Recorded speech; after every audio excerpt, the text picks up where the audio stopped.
the way in which we run our operations to create our products, what do we do for our customers to make their operations more sustainable, and then we come to the actual use of the product and the life after use of the product. Try to create systems in which we minimize the impact on the planet and we try and maximize the benefits in Pakistan to take notice of what's happening around it, the vulnerability, one of the top 5 countries when it comes to the vulnerability index. We're becoming more and more vulnerable day by day. If I compare ourselves to India, they're much well prepared. You know that we're an agri-based country. The 2022 floods were a warning for the country because such events are going to be recurring every now and then now.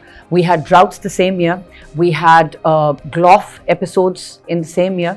Tetra Pak has been able to recycle about 36% of their carton output, and they aim to recycle about 35,000 tons of packaging waste by 2025. The first and foremost important thing is that we all believe and we all know that recycling is extremely important for our country to have that circularity, which is the need of the hour. Our association from almost a decade ago, the Green Earth Recycling. So we had a co-partnership in setting up a recycling plant that has recycled thousands of tons of Tetra Pak cartons from last 10 years now. Tetra Pak's Lahore factory has achieved a significant milestone where 100% of your electricity is sourced from renewables at the moment. And that also means that there's an 80% reduction in your carbon footprint. Absolutely. Your inputs include paper. Again, this paper comes from cutting trees. A lot of people are wondering, what's the sourcing network like? What's the supply chain like for your factory? If we are cutting one tree, we are planting even more trees to accommodate the impact on the nature. The sooner the better, and that is why you focused on schools. So it's not only that we're, fortifying the future generation, but we're actually educating the adults here. We're talking to masses through children.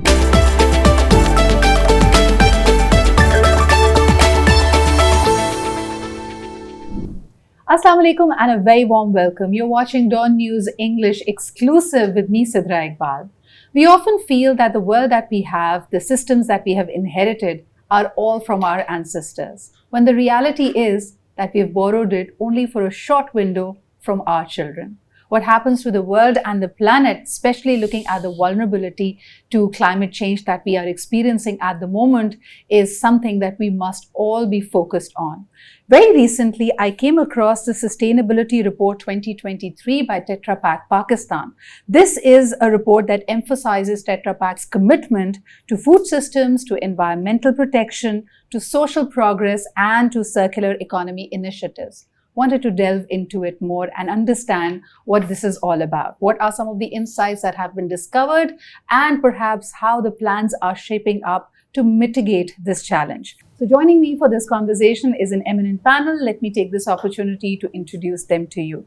First and foremost, we have with us Mr. Mohammed bin Shehzad, the Sustainability Manager at Tetra Pak Pakistan. Thank you, Shehzad, for being here. Along with you, we have Nazifa Butt. She is the Director, Climate Action and Sustainability at WWF Pakistan. Thank you, Nazifa, for being here.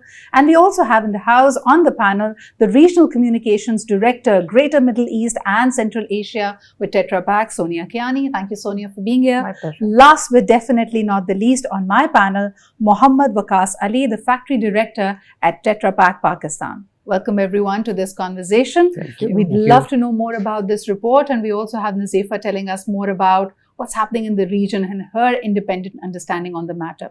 But Sonia, if I may begin with you, I realize that the circular economy initiatives are big in this report. What is the circularity all about, and why is it big on Tetra Pak's agenda? I think to understand that, we have to talk about how big of an impact sustainability has on our brand ethos. It's at the center of everything that we do globally and, of course, in Pakistan. So when we talk about sustainability, we don't talk about it simply in terms of circularity or in terms of decarbonization. We talk about it throughout our value chain. So from the time that we source our products, the way in which we run our operations to create our products, what do we do for our customers to make their operations more sustainable and optimize costs for them as well. And then we come to the actual use of the product and the life after use of the product. So we look at our product throughout its value chain and try to create initiatives, try to create systems in which we minimize the impact on the planet and we try and maximize the benefits of the product when it's being produced, when it's being used, and even after And it's in being your used. practice and operations, what have been some of the unique challenges that you've come across only in our country? I think sustainability or climate change is a topic that we don't necessarily talk about a great deal. And it's not a topic that a great many people know about either. So when we talk about what it is that we're doing, at times it feels not an alien, but almost as if it's perhaps lip service and people don't really understand how deeply we have worked on these initiatives and how they've been planted out over years and years. So it's years and years of work that's going into putting these initiatives forward, and how we've actually created a very successful model in Pakistan of circularity, of decarbonization, and we truly live the sustainability theme. And since we have focused particularly on this report, but there have been many cautioning Pakistan to take notice of what's happening around it, the vulnerability, one of the top 5 countries when it comes to the vulnerability index, and more so because our contribution to the world carbon emissions is less than 1%. Correct. As if whenever this particular topic comes in, it can almost be viewed as a victim-receiver story.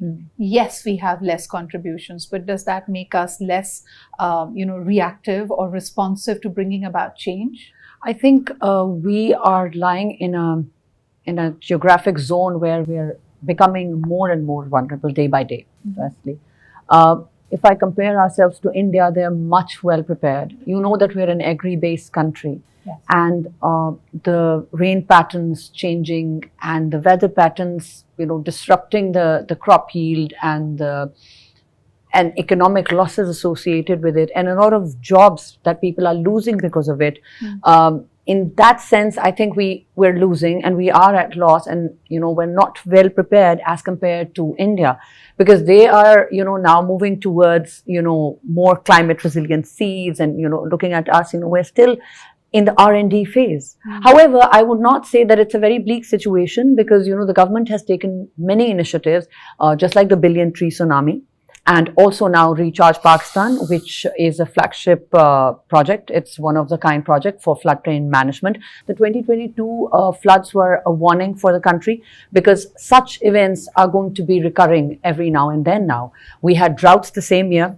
We had GLOF episodes in the same year. So I think those are important effects of climate change, and I think there's high time that we need to adapt to them. Not only mitigation is required, there are adaptation efforts that are required, and that not only has to come from the government, but also from the private sector partnerships and the community at large. I think when you speak about adaptation, one of the key markers that I found specifically for circular economy in this report was that in partnership with Green Earth Recycling, Tetra Pak has been able to recycle about 36% of their carton output, and they aim to recycle about 35,000 tons of packaging waste by 2025, which is just 4 months away. Sonia, how are you managing to do that? Well, I think Shahzad will touch upon that more when we talk about this topic in detail. But this is indeed a collaboration that we're very proud of. We've been actually in collaboration with Green Earth since the last 10 years, since 2014. And we work with them to collect used cartons and carton material, not just from the factories of our customers, but also used beverage cartons from consumers as well. And we collect these from across the country. We bring them to the recycling facility, and then those cartons are either recycled into recycled paper, which go to paper mills, or they're recycled into things like park benches and children's swings and dustbins and roofing that is used for dairy sheds, poultry sheds. So it's remarkable, to see what that small carton, that carton of juice or milk that you've used, what it can actually turn into, and it can have a life after it's being used. And And isn't yeah, that sorry. a challenge when it comes to collection? Although you have a partner in place, but Mhm. I was looking through it. There are particular rules in place that you can, Yes. even if you want to go for the second life recycling, Yes. the carton or the garbage, the waste that you collect in a Mhm. particular province needs to be recycled the same place, the Mhm. same province. So you can't Mhm. be collecting in Karachi and taking it to be recycled in Lahore. Mhm. So those are some of the on-ground hurdles that you have. Mhm. But how have you worked around them? Are there partners available in every territory? Mhm. How do you go about it? I think probably Shazad would So be I'll able to try comment to on that. I'll try to take this question in a different way. So the first and foremost important thing is that we all believe and we all know that recycling is extremely important for our country to have that circularity, which is the need of the hour. And when we say circularity, it means that we step away from the linear take waste model, and we follow the circular economy model in which the materials will continue to circulate in a loop with waste bare minimum. So you are very right that we need to have a unified standard or a legislation working across the country for us to follow, because then it would be easier for us to do the business in all provinces the same way we are doing and be equally competitive at the same way. So we are a strong advocate for that. So currently in Pakistan, what is happening is that collection is happening through the informal sector. Yes. So it's all undocumented, it's all informal. There are no formal ways of collecting the material like we have in the developed parts of the globe, where there are municipalities and waste management companies doing this job. So this creates a lot of effort on us, where there is an intrinsic inherent inefficiencies in the system, because it's all human dependent. So what we have to do now is to work with these collection partners, which are the informal sector, to collect the material and taking it back to our recycling And factory. we have to get around to a break. But before I do that, Sonia, one more question. 2022, devastating floods. It saw a displacement of hundreds and thousands of people, and a third of the country went underwater. I'm sure Tetra Pak has made a lot of commitments and contributions to rehabilitating these people. If you could just take a moment to tell us about that. So, I mean, when the 2022 floods happened, we knew that, I mean, we definitely wanted to make a contribution, and we contributed towards the relief efforts monetarily. But I think it just makes us more steadfast in our commitment to sustainability. So can you tell us a little bit about the initiatives that have been taken at the factory to ensure that the social sustainability is not missed out from this loop? Yeah, definitely. Social sustainability is one of the important goals of Tetra Pak sustainability approach. And in the social sustainability, we are talking about the gender equality and how we are ensuring that our employees, they are getting all the facilities which are world class, and there are equal opportunities to the male and female apprentices. So back in 2016, we started a program where we started to induct the female apprentices, who are getting the technical trainings and the degree from the institutes. Initially, it was hard for us to bring some females to the production hall, especially that is not culturally very much accepted in our society. And the second point was that our factory was located on the outskirts of the city. So it was hard for females to come to that far of the city and then, of course, to contribute. But we changed some of our policies. We made special policies for our female apprentices, and we also focused on the mindset change on the shop floor.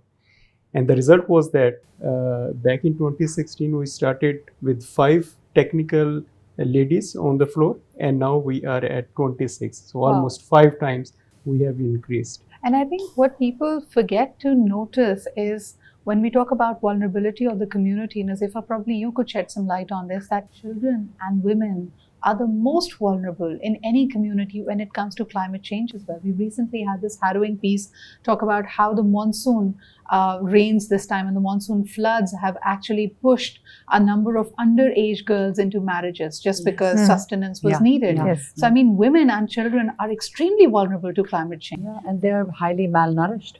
I recently paid a visit to Tharparkar and Nagar Parkar. So visited those communities, interviewed those women and children, and it was found that, because those pregnant women were malnourished, most of the kids that are born are blind. Wow.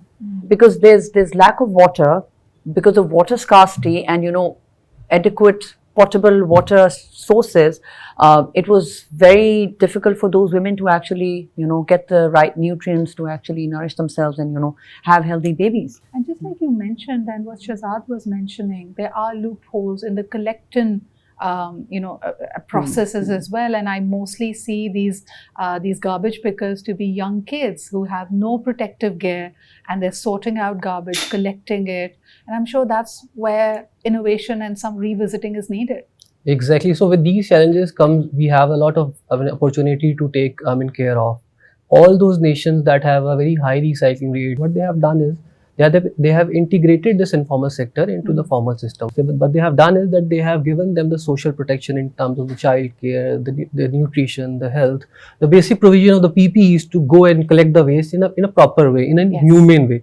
So this sort of relationship and integration of the informal sector and this transition from informal to formal is I guess the pivotal thing that we as a country should do in order to untap this potential of the waste that we have in place. I think all credit goes to you guys for putting these plans in place, but this is seen more as an offsetting effort. One of the core outputs of any factory is, again, the carbonization angle of it. Vikas, I want to bring this one to you. What are some of the decarbonization efforts that are being made, and how do you debate them? How do you lock out one process? How do you pick one over the other? Yeah, decarbonization is a very technical subject, and so please allow me to take a step back and share with you that what does this decarbonization mean and what approach as Tetra Pak we are following. So decarbonization is a process where the CO2 and greenhouse gases which are emitted into the environment, they are aimed to be reduced or completely eliminated. Yes. And ever since the Industrial Revolution started back in 1850, we have seen that the emissions have increased at a manifold rate compared to the past, and that has increased into the overall climate change and global warming. So in Tetra Pak, how we are following this, what we have done is we have divided this whole value chain into three parts. So the first part, we are focusing on our operations in our factory, which we call as scope 1 emissions. On the second part, we are also working on the energy, in which electricity is the number one, that how can we make that to be renewable. Yes. On the third part, we are reviewing the entire value chain from supplier up till the customer operations. So let me brief on the scope 1, which is the in-house factory operations. So in the factory operations, we are working on not only on the energy conservation, but optimization and innovation. Okay. We are giving training and awareness to our employees that how should they reduce the energy usage on the factory machines. Then we are also redesigning and re-engineering all our processes in order to make them much more energy efficient.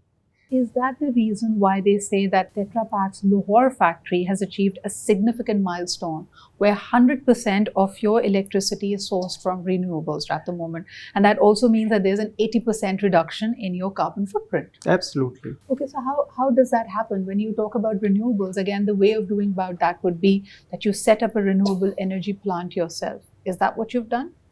Not at this point. Okay. But how we are tackling this is that based on the global guideline on the sustainability and the renewability, we are purchasing IREX. Now, IREX stands for International Renewable Energy Certificates, and these are globally traded under a body which is named as IREX Standard Foundation.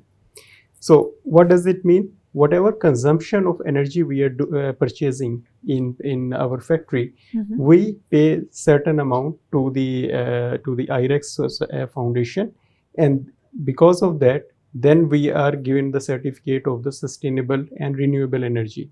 There are many renewable energy producers in Pakistan, so we try to engage with them, and then we directly source our electricity from. And you have sources. the commitment of purchasing about 18,000 MWH of these IREX from these locally sourced organizations. But that also, by the way, loops into the food systems and sustainable dairy conversation. It's very interesting. Shahzad, I bring with this one to you. When we talk about the one-step technology, again, your report says that the dairy processing reduced the energy use by 28%, steam by 25%, water by 30%, and carbon footprint by 25%.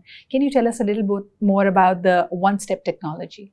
Exactly. So, I mean, Vikas has set the right note from where I can take this forward. So, in your carbon emissions, there are three scoping. One is scope one, one is scope two, and the next one is scope three, which is the most difficult one. These are those emissions which are not directly in your control. So, it comes the part where supplier has to play a role, or either your customer operations down the line has to transform the way you want, so that the entire value chain remains carbon neutral or net zero, as we say, according to the science-based targets. So, this one-step line technology is a solution that we have put in place in our processing lines, where the conventional system has been replaced by some optimized processes and workflows, and thereby reducing all the energy, steam, water, ultimately carbon footprint. So this is a two-pronged, let's say, sort of a benefits that we can reach from it. One is the direct cost saving at our customers' end, and obviously at our end as well. And the next thing is that we have managed to reduce the environmental load and have increased the environmental performance through that project. So we work closely with our customers to have such sorts of consortiums and associations in order to create an impact in the entire value chain, and not just focusing on our entire operation. Vikas, I want to bring this one to you. As a Tetra Pak company, and I'm sure your inputs include paper. Again, this paper comes from cutting trees. A lot of people are wondering, what's the sourcing network like? What's the supply chain like for your factory? Paperboard is almost around 70% of our total pack mat composition. So when it comes to the sourcing, definitely this responsible sourcing is one of our key priorities. So all Tetra Pak board is coming from 100% FSC certified suppliers, which means that FSC certified is Forest Stewardship certified, which means if we are cutting one tree, we are planting even more trees to accommodate the impact on the nature. And you're taking care of them as well. Yes, definitely, just not through our planting suppliers. them, but making sure. Okay. And I'm sure, Nazifa, you must have studied this in more detail. What would you recommend? How, can innovation be brought in? How can the sourcing be even more responsible? I think we need to bring in the technology, because FSC certification is now something that everybody recognizes, even in Pakistan. Not only Tetra Pak, but many other industries are utilizing them. There are certain other eco-labels which are important for sourcing your material from abroad and in Pakistan, which are readily available, and some are being imported. But the same technologies, because they're humongous taxes now on imports. So I think those technologies need to be brought in Pakistan, and people need to be trained, and their capacities need to be built in order to sort of smoothen and make the supply chain very steady. And when we are talking about general awareness and understanding, I mean, the sooner the better. And that is why you're focused on schools. And we also see a WWF Pakistan collaboration with Tetra Pak. The interesting bit about this is that this is focused on recycling awareness. Again, the very things that we were talking about, small changes, big impact. And they are going to reach about 50 schools and involve about 12,000 plus students in doing that. Nazifa, please tell us more about this program. So we partnered with Tetra Pak for this particular campaign in 2017 as a pilot project. And we thought we'll do 30 sessions with, different schools in the major metropolitan cities like, Karachi, Lahore, Islamabad. Then we moved it to the next year. And since the past 7 years, we have been doing that. Only 2023, we aimed for partnering with 50 different schools and targeting 10,000 students across the country, where we want to educate them in terms of recycling, reducing, upcycling, how they can play their role in their scope areas, like not only collection, but upcycling, and training them through visual aids. So there are various documentaries that we show them. We tell them what the realities are, how the waste is, mismanaged in Pakistan and globally, and how they can play their role in the society. So what I was telling earlier was that, they take the message at home. So it's not only that we're, fortifying the future generation, but we're actually educating the adults here.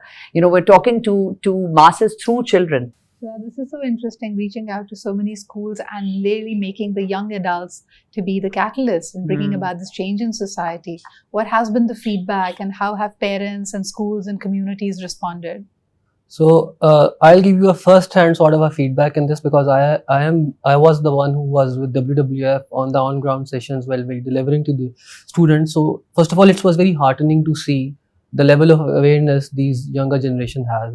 Okay. We started off with just 3 R's: reduce, recycle, reuse, but they know more than that. So they are now aware of how the environmental credentials of any, let's say, packaging or any material has an impact on the society at large. So they know a lot of stuff. So what we did was we just ignited their spirit by having some sort of interactive videos, animations, craft making and stuff like this.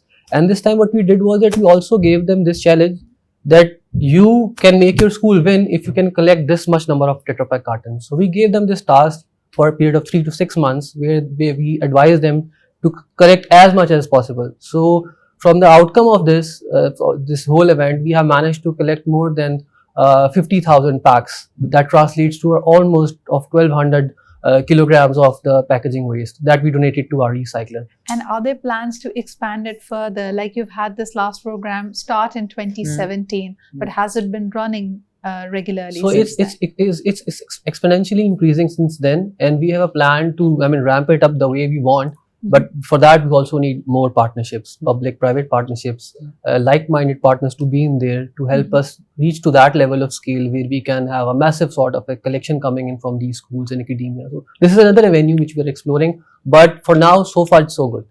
So do these young people have an impact at their homes as well, in their neighborhoods? Do you see a change that they can bring about at home, Nazifa? Yeah, well, a lot of parents came up to us and they actually told us that, whatever your team is doing in the schools, that's really helpful. They are actually bossing us around. They are policing us. You need to segregate the waste. We need to sell it. We'll get money. It will go in the recycling chain. So, and it caters to the age group from 5 till the age of 14 years of kids. So I think it's a very fragile age, and the learning curve can be really high. What are your thoughts about this partnership, and how do you see it scaling up? I think both my colleagues have really covered it very well. But it's so heartening to see, the effect that it has on children, and then as a result of that, their households. And I think it's imperative, to talk to the younger generation, because they're the ones, as you said, we're on borrowed time with the planet. The planet is actually theirs. So the more we do to equip them to treat the planet in a better manner, to protect it in a better manner, I think we'll be in good hands. Sonia, everything that we've spoken about so far, do you think that it is still low-hanging fruit? Is there more that needs to be done? I'm not discounting it, but I'm saying, is there more that needs to be done? I think there's much, much more that we can do, and we are very committed to doing it. Yeah. But I think this is where legislators and legislative framework can help us, and many other corporates like us, to do far more than what we are doing at the moment. I think earlier we talked about how waste management is mostly in the hands of the informal sector, and how that needs to be integrated into the formal sector to create livelihood for people and create a proper structure, proper infrastructure for collection. The more sophisticated your collection systems are, the more we can recycle. The more recycling plants can be set up, and it's a snowball effect. So I think at this point we are still in a nascent stage where sustainability infrastructure has been set up in the country, and that's where we need legislators to step in and to create the right kind of framework for collecting, for recycling, for all of these sustainability initiatives, so that we can actually expand on the initiatives that we're doing right now, and to scale up as well. And just on the note of that waste collection bit, Nazifa, I mean, there is so much that can be done right now. I see that there's a huge gap and opportunity for public-private partnerships. Correct me if I'm wrong, but in most of the metropolitan cities and big places, you still have the government taking care of waste management. Do you think a public-private partnership could serve us better? For sure. And in many of the metropolitan cities, I think it's happening, because the government cannot single-handedly do everything. Yes. Firstly, they've got financial constraints, they've got infrastructural constraints, they've got a lot of capacity building constraints in terms of human resource as well. That's also a big challenge that we come across when we're speaking to them. But the private sector, now there are many private companies that have popped up: Green Earth Recycling, Decent Packaging, we can name it. As I said in the beginning of the conversation, that we map out all the various stakeholders. So there are many, mushroom growth of recyclers, chunk junk dealers, waste collectors in different parts of the country. But yes, how it's going to be integrated into a centralized system, that needs to be done through a formal legislative mechanism. You're absolutely right, because usually they start off as pilot projects, Yeah. and once they start scaling up, the system overheats at times. Yes. And maybe that is where hand-holding support from companies like Tetra Pak can come in. With these, the adherent processes not being very formal, I'm sure this slows you down as well. So is some of this investment also directed in these areas? So the level of maturity in every country varies. So from this chunk, we'll be allocating a certain share for Pakistan as well, where we'll need to see that where we have to, let's say, responsibly invest on those areas which needs the right sort of healing. So we are already doing that with our recycler. Nazifa has just mentioned you the name of one of the biggest and former recycler, which is our association from almost a decade ago, the Green Earth Recycling. So we had a co-partnership in setting up a recycling plant that has recycled thousands of tons of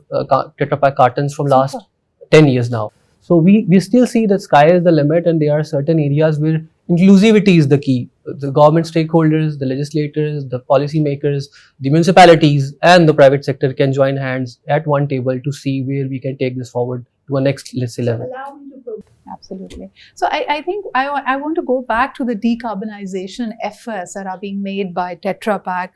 Now, it's really heartwarming to understand how efforts are being made to source them right, to have renewables in the mix. But because at the end of the day, energy is a pain point for a number of businesses in Pakistan. We have some of the most expensive fuels and energy outlets in the country that has completely affected the bottom line for many businesses.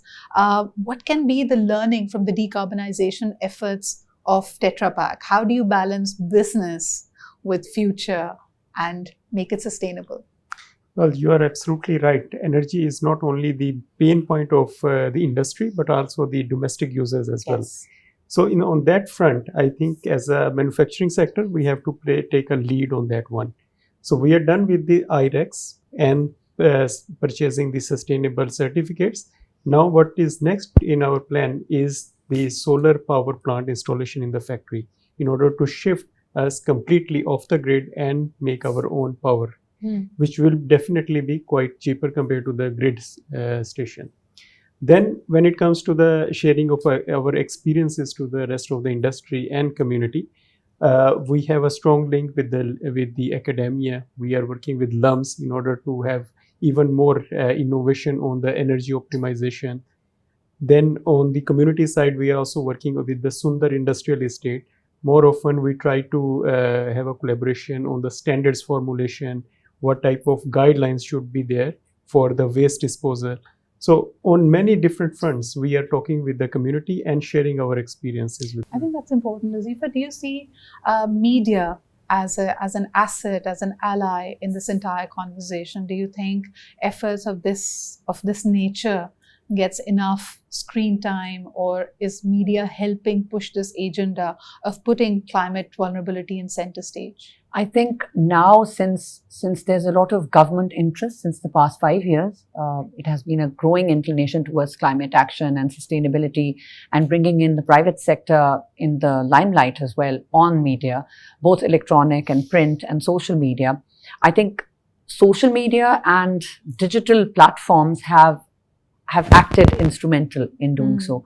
These podcasts, the interviews, bringing and sharing your documentary, and presenting the best practices from across the nation and global practices of MNCs present in Pakistan have played a great role.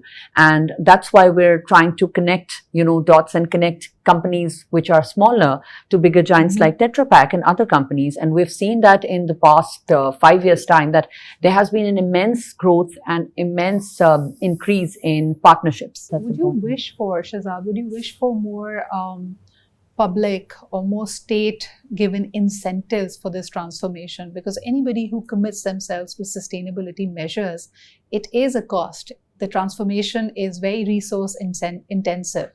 So what's happening on that front? I think these two things will go in tandem. The formal industry has to, let's say, lead the sustainability transformation, like we are trying to do so and play our part. and then others have to catch up. And then this is the right tool which you're saying, is that the state should incentivize those players which are trying to do something good for the environment, for the people, and for the planet as a whole. So these are the all interconnected natures of sustainability. We cannot say that we can pick and choose one and leave the rest. We have to do everything in tandem so that the ultimate effect is a sustainable world that we are living in. And is that integration happening seamlessly, Sonia, would be my next question. I mean, we've explored that in pockets. We see that from the demand side, people are becoming more aware. They're asking you questions, tough questions, requiring you to transform. There's commitment at your end independently where you're leading this change. And of course, the government wants to do the same. But is it all coming together integratively? I think, as Shazad said, all of these things have to happen in tandem. And I think we are in more of a nascency stage where more integration is required. But I think from what we've seen over the last few years, there's far more interest, there's far more commitment from all the parties involved. So I do foresee that happening, and I, see a brighter, greener future for all of us, inshallah. We as community are rooting for you for all the positive steps made in the right, with the right intention. And of course, not just intention. I mean, the real gift is not just to look at intentions, but also the outcomes. This report is detailing to you some key milestones, and I hope that they will continue working towards that, scaling it up. It was a pleasure to speak to all of you on this very pertinent subject. Thank you, Shazad, Nazifa, Sonia, and Wakasa for being here.